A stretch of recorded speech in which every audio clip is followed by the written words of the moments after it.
Why, hello there, and welcome Universal Orlando Resort. Today, we're going to be doing a then and now comparison video of one of my own videos. So I have a video from 2002.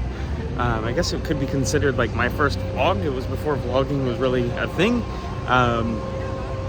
And it's here. So we're gonna go through that video and we're gonna check out, some now and then differences from a 2002 Universal vlog to now.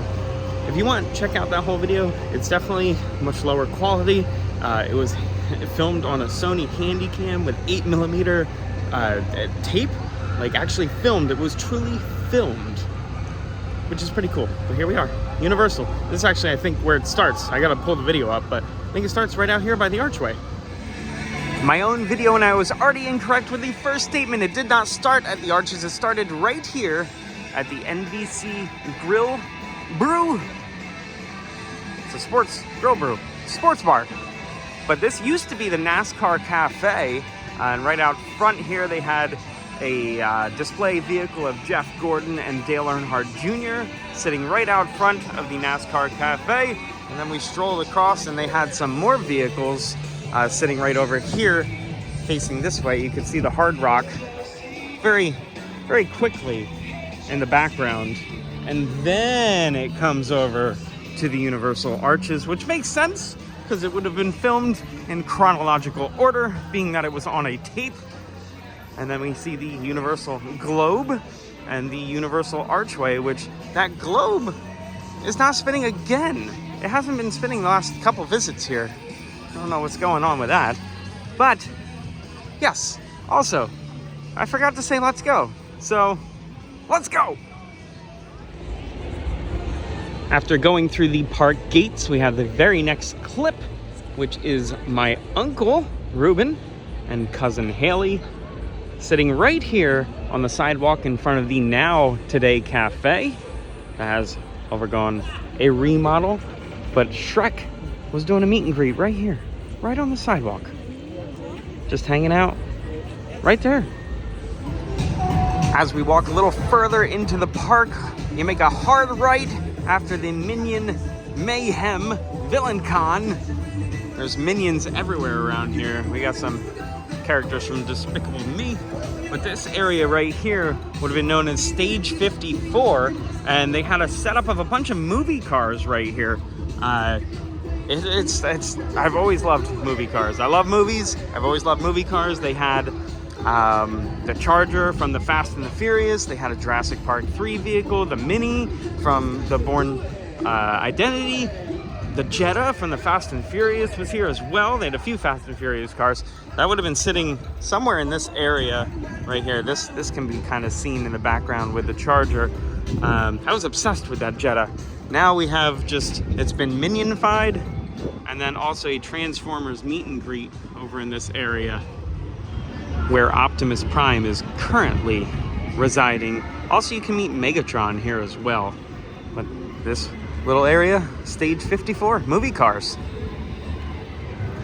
I must add, sitting right over here, the bus from The Mummy, The Mummy 2, The Mummy's Revenge. The Mummy would have been sitting on the sidewalk right here. Hey, buddy, are you a Minion pigeon? Do you like Minions? Yeah? Bob your head if you do. He wants nothing to do with me. And this area over here, completely revamped from that video. This used to be a boneyard, a movie boneyard. There was all kinds of props sitting here. We had the Jurassic Park Triceratops, things from the Flintstones, movie vehicles, all in this area right here.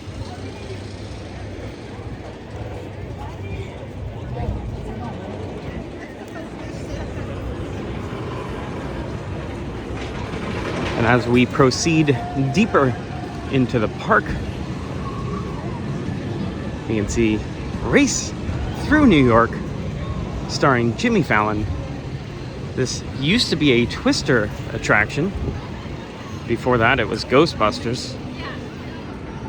The Twister attraction entrance, the same entrance as Jimmy Fallon. there would have been a tractor, mangled steel and all, into the side of the building here. And then over next to the store, the exit, Dorothy. We had a Dorothy just sitting here. This little corner of New York Street hasn't changed much, except for that giant protruding piece of steel, the Hollywood Rip Ride rocket. That was not there. We did have the Ghostbusters car, the Ecto-1A from Ghostbusters 2 would have been sitting right in front of the subway entrance here. Other than that, the studio, the backdrops, everything remains pretty much the same. I just recently read an article saying that Universal Studios they have purchased a Cadillac, which could only mean one thing. Another Ecto-1? Is there another Ecto-1 that is going to be built and brought here? Those guys just walked down in the subway. The funny thing about that is that subways, it's just it's a farce. It just goes down a few steps and you can't actually go anywhere. You can actually see his head bobbing there. But this over here, speaking of movie cars, here we have another fine movie automobile, the Blues Brothers.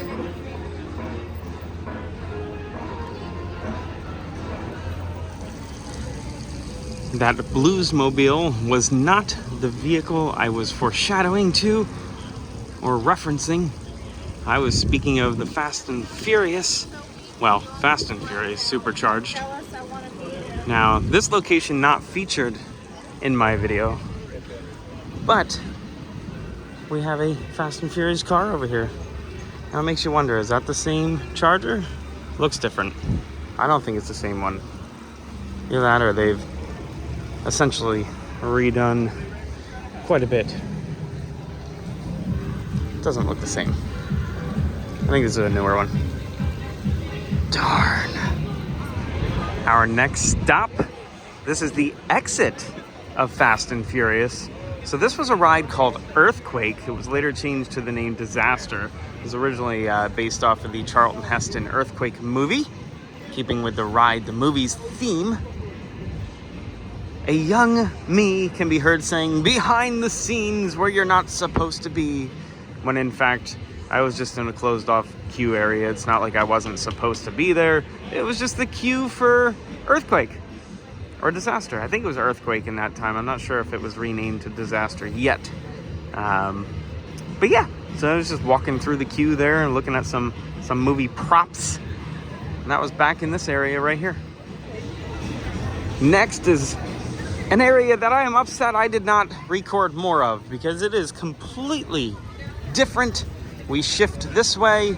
What is currently London and King's Cross Station was Amity Island. It was Amity. This was the Jaws section over here. Before we go over there though, there's one thing left of Jaws. Straight ahead you see Bruce hanging in the center of the screen there. We still have Bruce. We're looking at his backside, but it is Bruce. And now on the front side of Bruce, he remains a very popular photo spot. People line up constantly, get a picture with him. But this entire section here, completely and utterly unrecognizable. It's terrible. It's a terrible thing. Not really. Diagon Alley is wonderful. It is beautifully themed. You won't find much more theme park, that's going to be themed better than Diagon Alley, to be honest with you. If you're a Harry Potter fan, it's amazing. But this right here, this was Amity Island. I lied. These bathrooms over here. This structure, this building is left over from Amity Island. That's an original one right there. One part that has not changed at all in the last 22 years, Men in Black, Alien Attack, and I am so glad for that. This is one of my favorite attractions here. We have a super shaky zoom and close up of the buildings right there. Definitely one of my favorite attractions. Where these boats are currently docked, we had the watercraft from Waterworld. Kevin Costner. Very underrated movie in my opinion. I actually love Waterworld. In fact, I have an extreme urge to watch it right now just because the boat was right here. There is a show over in Hollywood, the Waterworld show, stunt show. I've yet to go to Universal Studios Hollywood. We gotta check that show out sometime. But yeah, the boat was just right here, just hanging out for years. Working our way back to New York. We have a quick clip down this little alleyway, that Coca-Cola sign. That's still in the same spot. This little alley on the side here. Exactly the same.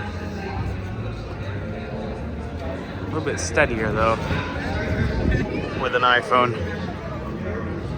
Technology. We're gonna go back over to that little subway, the farce entrance to the subway, because that's our next stop. There's a pretty sweet clip, if I do say so myself. I like it, of both the Ecto 1 and the Ecto 1A next to each other. As you can see, it only goes down about 4 steps, 5 steps. But we're gonna shift back this way just ever so slightly. There we have our Ecto 1.